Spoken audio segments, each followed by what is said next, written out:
Hey everyone, welcome back to another episode of Prime News. And before I get into today, for starters, on Wisconsin, good luck with Wisconsin Badgers in today's NCAA Tournament March Madness game. I want you to also enter our Nintendo Switch Super Smash Bros. Ultimate giveaway through the Gleam.io link down in the description. It's absolutely free to enter. When we hit 50,000 subscribers, we'll announce the winner of that giveaway. That being said, let's get into today's news.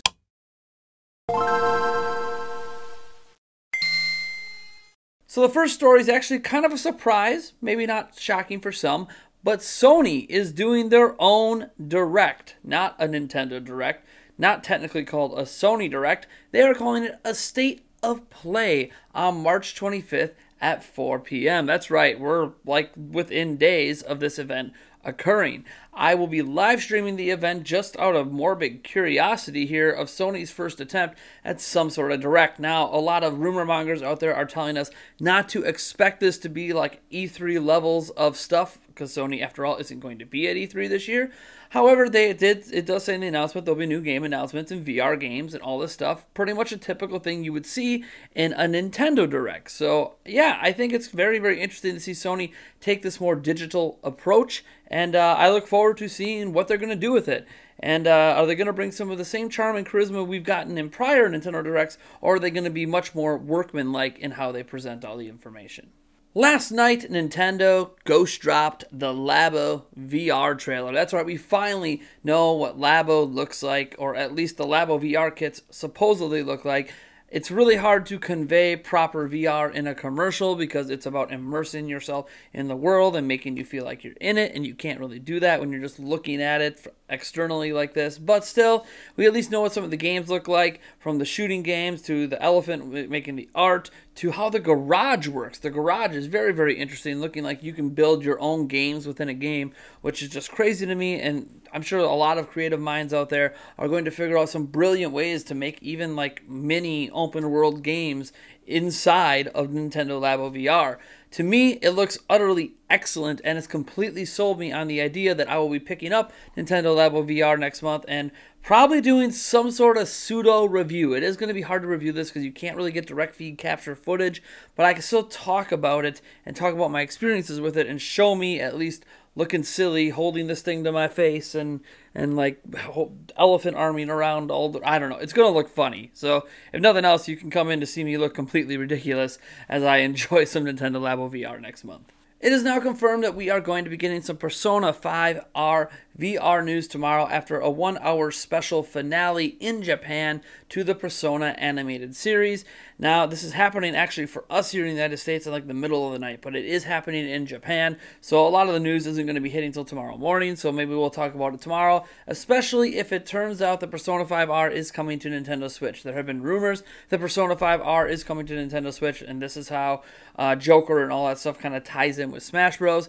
But again, it's just rumors. They're unsubstantiated. Persona 5R could have absolutely nothing to do with Nintendo Switch, but it's worth paying attention to for those that are holding out hope, because if it is going to come to Switch, then you would assume it would be part of the announcement tomorrow.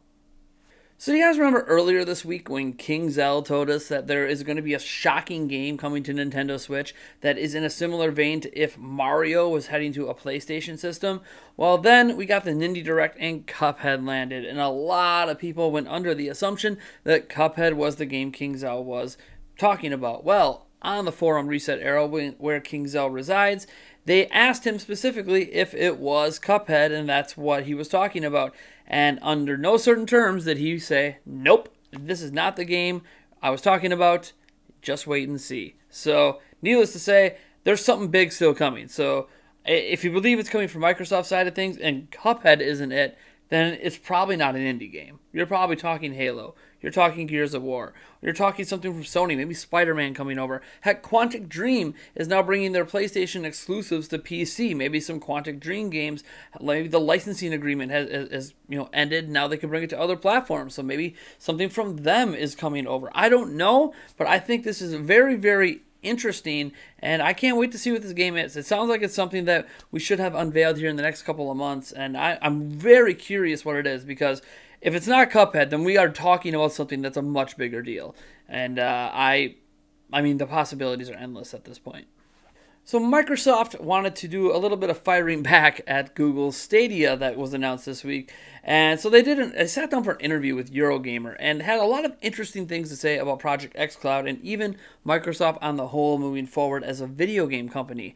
And some of the things they said make their system sound way more appealing to people that don't have as good of internet. As an example, they said that the MS differences, because you were seeing about 40 additional MS added to games over there at Google Stadia's ideal setup with Google Fiber, well, they were saying, hey, look, locally at home from servers out in Georgia, we are seeing 10 MS, and that's it. So they're claiming that 10 MS is a potential thing with Project xCloud. Now, again, could be ideal situations, not sure on internet connections, fiber, whatever, but again, they said 10 MS. Now, they also set up their games display at a really nice resolution, currently at internet speeds that are only 10 to 9 megabytes per second. This is a massive drop down from where Google Stadia was touting that you should probably be at least 25 megabytes per second. That cuts that in more than half. Crazy. And they even said they're working hard to get it down to single digits, with their target being between 5 and 6 megabyte down, which would open up things to everyone, including 4G LTE, DSL connections. The only people that would be left in the dust would be people that are still on dial-up. They also said they're doing all of this even if you have faster internet, because they want to lower the amount of data that is transferring and thus care about people that have data caps. So they are trying to say, look, yeah, we could make it higher, but why? Why not target as low as we possibly can so people with data caps are less worried about running into their data cap every single month by streaming games? They want it to feel like you're streaming Netflix, essentially, in terms of its impact on your data per month.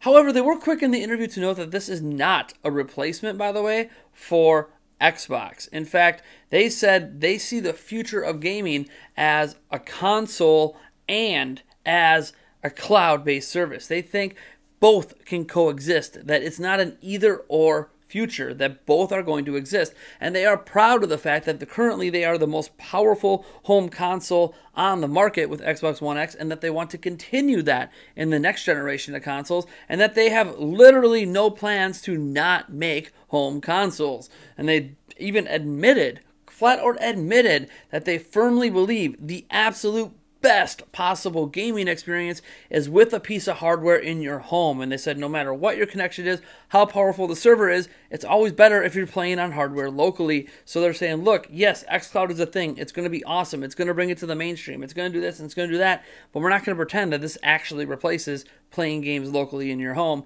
on a box. So that's pretty exciting news for people that are really hoping for a company to make a stand that, hey, look, we actually do believe in that under-box TV, under TV box situation. And Microsoft is definitely putting their foot in the sand and being like, look, we're not going anywhere with this. Whereas Sony seems a bit iffy. They wouldn't even commit to a PlayStation 5 for a while, and they've talked about in the future how home consoles are going away. And here you have Microsoft being like, yeah, same old for us. Yeah, we're launching a new service, but we're still going to have a normal Xbox, and we don't plan to get rid of them in the future. That being said, what's also interesting about Project xCloud is they essentially inferred that xCloud and Game Pass would work in tandem. They talked about how Game Pass is their current video game subscription model and how xCloud is basically going to work along with it.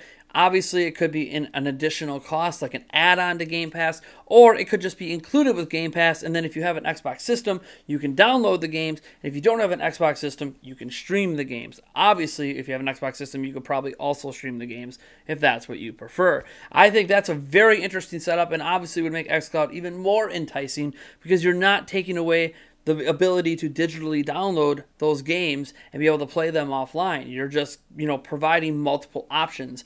So I think in terms of anyone maybe trying to capture success in the streaming space with the mainstream video game hardcore market, Microsoft's approach seems to be best, because they're not going to be taking away your traditional console, they're not taking away digital, and they're still going to offer streaming. They're trying to give you a little bit of everything.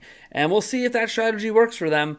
I definitely know I'm enticed, and I can't wait for E3 when Microsoft's going to have a heck of a lot to say about Project xCloud and then obviously the next Xbox. And that's it. That's going to do it for today's episode of Prime News. Kind of a short one, maybe. I don't know. I think I said that a lot, and then it ends up being the same length. I want to thank you guys for tuning in. I am Nathaniel Rufflejans from Nintendo Prime, And I will catch all of you guys in the next video.